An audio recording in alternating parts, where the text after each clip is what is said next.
Hurry, hurry, come, let's go. Time's no longer on our side. Get on board quickly, this ship is going far. Get your loved ones, get your friends, find your... This week, we'll look at some of the Old Testament prophecies concerning Jesus. Now, our memory text for this week comes from John 5 and 36. But I have a greater witness than John's, for the works which the Father has given to me to finish, the very works that I do bear witness of me that the Father has sent me.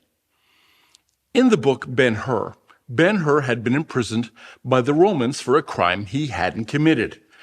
He was being taken to a galley ship where he would be forced to row until he died.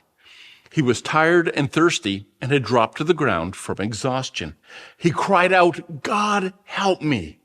And at that moment, Jesus reached down to give Ben-Hur a drink. When the Roman soldiers in charge of this saw this happening, he yelled at Jesus to leave the man alone and raised his whip. Jesus turned, looked at the soldier who stood there immobilized as he looked at Jesus' face. He lowered his whip and turned away. The point the book and Sabbath lesson makes is that Jesus came into this world as one of us, and yet the world had no idea who he was. And yet there was something about Jesus that set him apart from every other person around him. John's mission is to show us and the entire world who Jesus really is. The question is, how do you go about proving that Jesus is in fact God?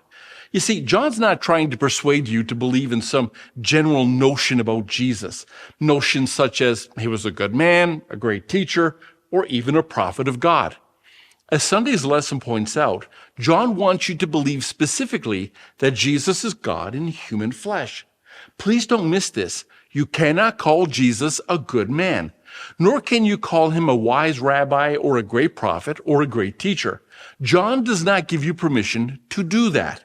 John's claims about Jesus do not give us permission to downplay Jesus. Either Jesus is who he claimed to be, or he's a lunatic or a liar, but he's not just a good man. And the Jews should have known it. When they said to Jesus, "How long are you going to keep us guessing? If you are the Christ, tell us plainly." And I can almost see the look on Jesus' face as he basically says, "You're kidding, right? I've already told you. But if you don't believe what I say, then take a look at what I'm doing, because my works are proof of who my Father really is." Kind of like you and me today. The world can know who our Father is by the works we do in his name.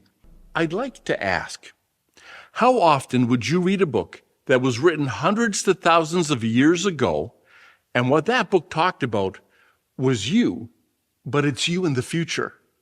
Would you read that book? Of course you would. I know I would. And I don't know about you, but I would be completely amazed if somebody predicted when and where I would be born, where I would grow up, what I would do for a living, how I would live my life, and even predicted how and when I die.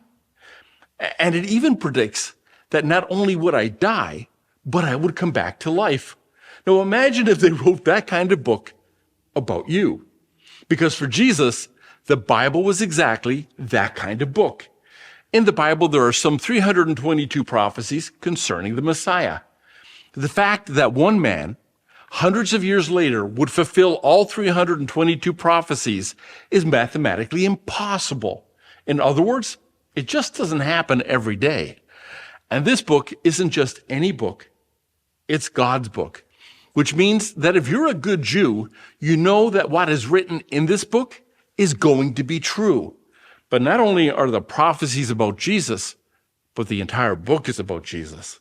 Jesus said, "You know that cloud by day and that pillar of fire by night?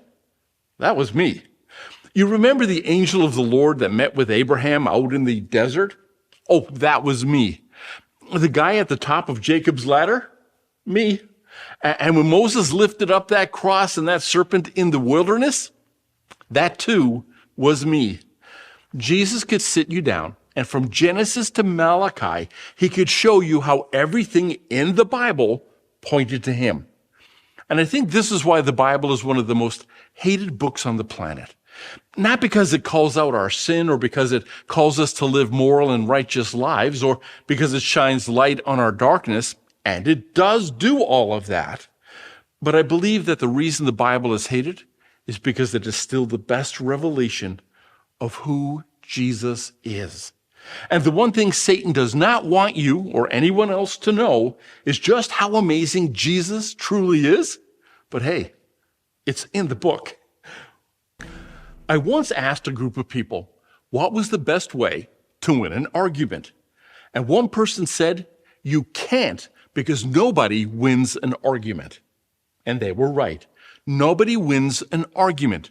Oh, you might get your point across, but at what cost? Here's the thing. You might win the argument, but you might lose a friend. As we look at the life of Jesus, we don't see him getting into arguments. Now, there are times when he does confront the Pharisees, but even then, they could see that while his words were tough, that he deeply cared about their salvation.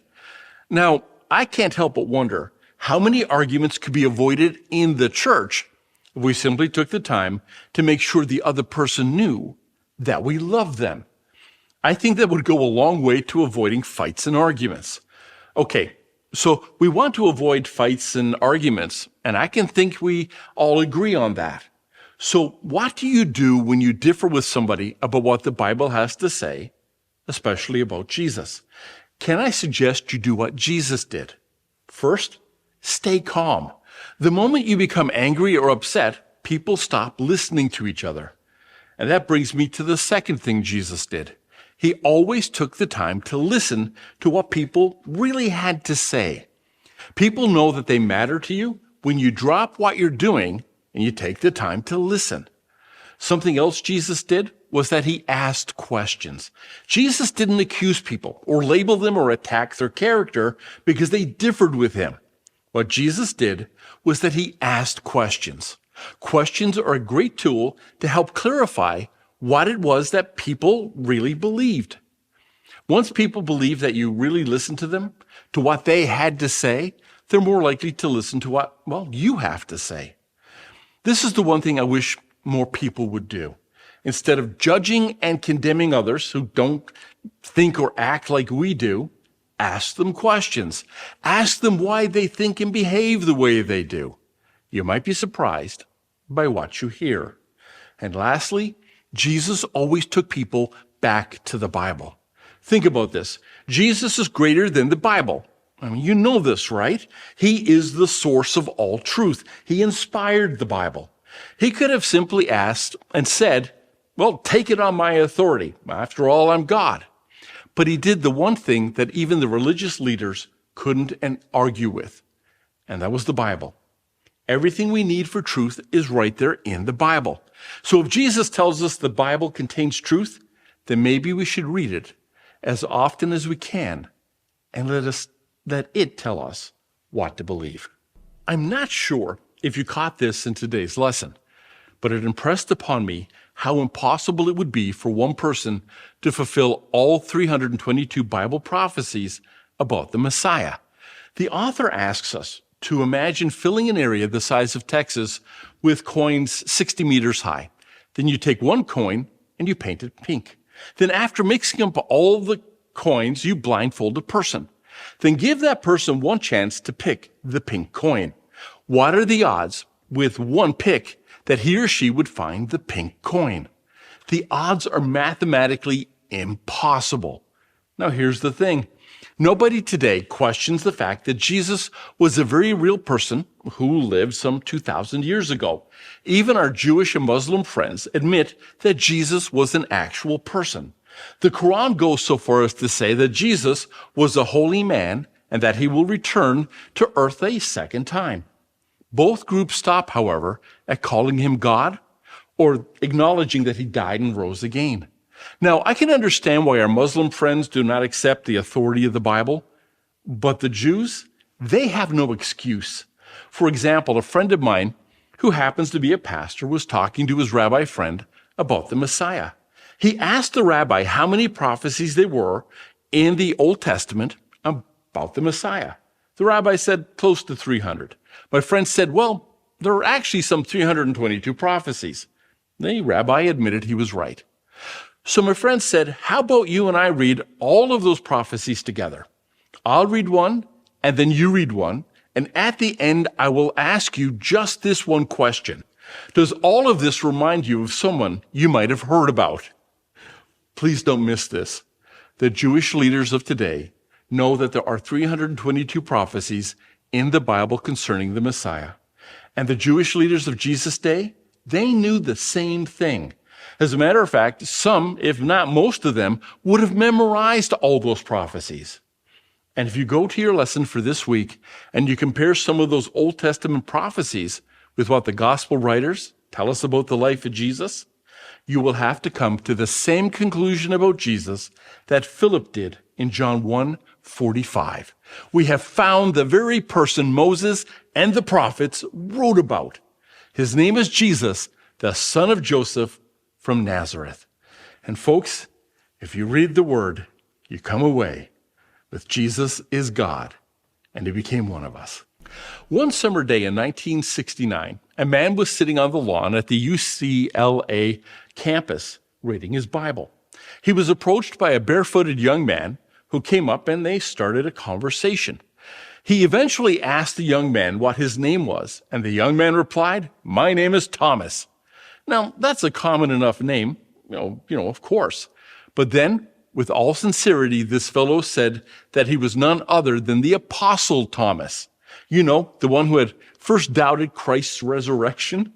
He said that Christ had sent him on a mission to proclaim the kingdom of heaven is at hand. So, without money, sandals, or staff, he was going around the UCLA campus announcing to Jewish-looking people, the kingdom of heaven is at hand. Then he would walk away. Now, not for 1 second did anyone believe that the young man was the Apostle Thomas. But what if a man walked up to you and said, "I am the light of the world"? What if he also said, "I am the bread of life"? Or what if he said, "I am the water of life"? Would you believe him, or would you be tempted to think that this guy is maybe some religious nut? Let's set the stage for our study. Jesus was in Jerusalem at the Feast of Tabernacles. During that feast, the Jews commemorated God's provision of water from a rock. It was in connection with that ceremony that Jesus proclaimed that he was indeed the water of life. And then he said, whoever drank from him would have rivers of living water flowing from their innermost being. At the same feast, the Jews performed another ceremony where they lit four torches. This commemorated the fact that the Lord had been a pillar of cloud by day and fire by night. He did this to protect and guide Israel in that desolate desert for 40 years. In the same courtyard where the torches were lit, Jesus boldly proclaimed, "I am the light of the world." How would you have reacted if you had been a Jew listening to Jesus make such bold claims? How should you respond to this astounding claim today? Well, the Jewish leaders of Jesus' day had a decision to make. Do we believe that Jesus is the long-awaited Messiah, or do we choose not to believe? And you know the story. They chose to not believe. As a matter of fact, the Bible says they were horrified. The Pharisees responded by saying, "You are testifying about yourself. Your testimony is not true." They were ignoring Jesus' many miracles, his amazing teachings, the witness of John the Baptist, and the many Old Testament prophecies that pointed to Jesus. The truth was, they didn't want to believe. And no matter how much proof Jesus provided them, they simply chose to remain right where they were, in darkness.